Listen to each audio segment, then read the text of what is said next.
wala ka sa dinner kanina? Maaga kasi akong kumain eh.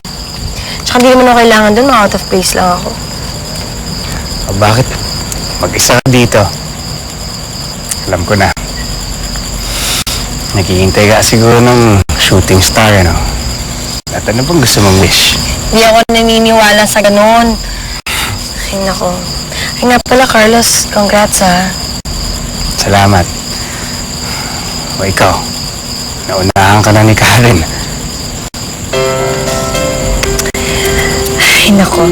Yung mga ganyang bagay, hindi nakapagtakayan.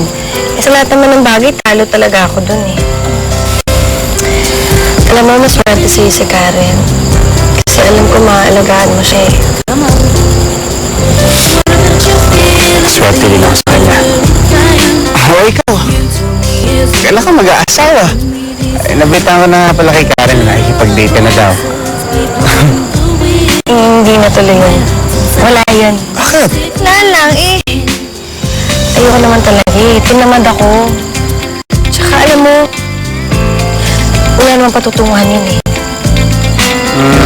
Nakatadhana na sa mga kamay ko, sa kapalaran ko, na magiging matandang dalaga ko. Yun lang. Nega ka? Well, Joanna, ang see you sa roommate. Alam ko, beneath that aloof facade is a very caring woman just waiting for someone to love and love her back.